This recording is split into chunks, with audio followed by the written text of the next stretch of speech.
Welcome back. This is Steven Spotto on the Spotto Sports Talk Show, and today we're going to talk a lot about the NFL draft that went down over the weekend. It's a major event that lasted from Thursday, April 28th, all the way until Saturday, April 30th. For the second time in the last 2 years and the third time in the last 4, the top 2 overall picks were expected to be quarterbacks. It wasn't always this way, though. It wasn't until about a month ago when the Los Angeles Rams traded up to the number 1 overall pick, and it became obvious they were going after a quarterback because they haven't had a good quarterback on their team in a while.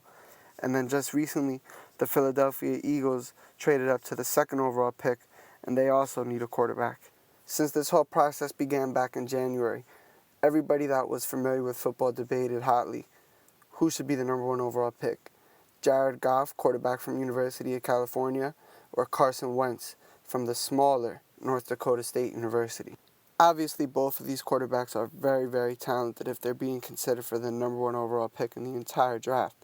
But it was the general consensus that Jared Goff is more ready to come in and play from day one, and that Carson Wentz might have the higher payoff, but it's going to take a little while for him to reach that potential. Now, it gets interesting when taking a look at the Los Angeles Rams roster because it seems like they have everything they need except a quarterback.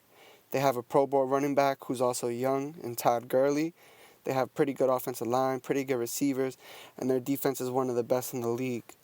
Los Angeles feels like they have a team that's ready to win right now. So why would they take a risk on Carson Wentz, who they have to bring in, develop, give him time to learn, or they could go with Jared Goff, who's more ready to play right now. He has a good support system around him. All he has to do is come in and pretty much get his playmakers the ball. There's not too much pressure on him there. So it made more sense for them to pick Jared Goff, and let's see who they decided to go with. With the first pick in the 2016 NFL Draft, the Los Angeles Rams select Jared Goff, quarterback, California. So the Rams decided to go with Jared Goff. Like I said, it makes more sense for them. They have a team that's ready to win right now, and Goff is more ready to come in and play from day one than Wentz is. But now you see, just because it makes more sense does not mean that it was the right choice. In my opinion, I would have went with Carson Wentz. Why? Because of the fact that the Los Angeles Rams have such a great defense and they have such a great young running back. They are not going to ask their rookie quarterback to come in and pretty much take over the whole entire team. In other words, there's not going to be a lot of pressure surrounding the quarterback. The defense is going to keep giving the offense great opportunities to not have their back up against the wall. They're going to get the offense the ball in good field position. They're not going to have to be on the field a whole lot. And truth be told, when they are on offense, their main priority is to give Todd Gurley the ball. So that's really not too hard for anybody to do. So yes, Jared Goff is more ready to come in and play from day one than Carson Wentz is, but because of the fact that the Los Angeles Rams have a unique situation where they're not going to be asking their rookie quarterback to do so much, this would give Carson Wentz more time to develop. In his first couple of years, the team will be on Todd Gurley's shoulders. All he has to do is learn the playbook, learn how to read defenses, learn when it's not a good idea to give Todd Gurley the ball, learn when and where to throw the ball. By the time Carson Wentz masters this in, let's say, 2 or 3 years, he'll be ready to let his own abilities take over. He'll be able to do more on his own, and the team will be ready to say, you know what, I think we could really turn the keys over to him now. So what I'm trying to say is that what the Los Angeles Rams are going to be doing with Jared Goff is what I just explained. They're not going to ask him to do too much. They're not going to put a lot of pressure on him to make big plays. They're pretty much just going to ask him to give Todd Gurley the ball and make a play himself here or there. And this is probably what it's going to be like for the first 2 or 3 years of their career. So if you're going to be asking the same thing of Jared Goff that you're going to be asking of Carson Wentz, why not go with the guy that has the potential to turn out to be something bigger and better? On the other hand, the Philadelphia Eagles lucked out that Carson Wentz fell into their lap. After the Rams picked up Jared Goff, the Eagles were quick to make the pick on Carson Wentz. The Eagles' situation is also interesting because they don't have a long-term answer at the quarterback position, but they have a bridge player in Sam Bradford and maybe even Chase Daniel. A bridge player is somebody that you don't plan on keeping for a long time. It's just somebody that you want to play for now until you get to where you want to be with the player that you're trying to develop. So basically the Philadelphia Eagles, they brought in Carson Wentz. They're going to let him sit down. They're going to let him learn and get more comfortable playing at a higher level because, like I said, North Dakota State University, it's a FCS school, which is a step below the Division I FBS schools.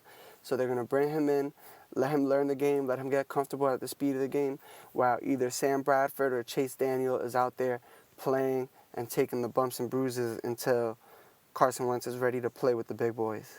So really, both players ended up going into a win-win situation because Jared Goff is going into a situation where he's going to play right away and get the experience needed to grow, and Carson Wentz is going into a situation where he's not going to be the number one guy right away, where he's going to have time to develop and really learn what it takes to play in the NFL. When we get back from the break, we're going to take a look at how the Jets improved their roster with back-to-back strong draft classes. Don't go anywhere.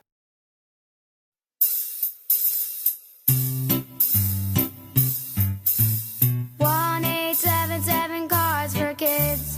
KARS Cards for Kids. 1-877 Cards for Kids. Donate your card today. 1-877 Cards. And on that note, we're back to the Spotto Sports Talk Show. In the first round, general manager of the New York Jets, Mike Maccagnan, and head coach Todd Bowles worked together to select Darren Lee, linebacker from Ohio State University. The reason I think the Lee pick was so great was because they got really great value at the 20th overall pick.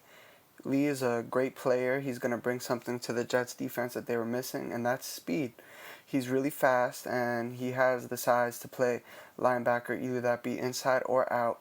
He'll be able to get to the quarterback quick, and most importantly in the division with the New England Patriots, where he's going to have to cover Rob Gronkowski twice a year. Mike Maccagnan is a former scout, so he really knows what to be looking at when he's at these players' pro days and watching them on film. I've loved every single move he's made in the offseason. I've loved every single draft pick he's made in the last 2 years. We'll see how this pays off, especially if they sign Ryan Fitzpatrick or not. Overall, though, the Jets really did improve their roster. They addressed major needs in the pass rush game by drafting Darren Lee and Jordan Jenkins from University of Georgia in the third round. Overall, they got 2 linebackers and 1 cornerback.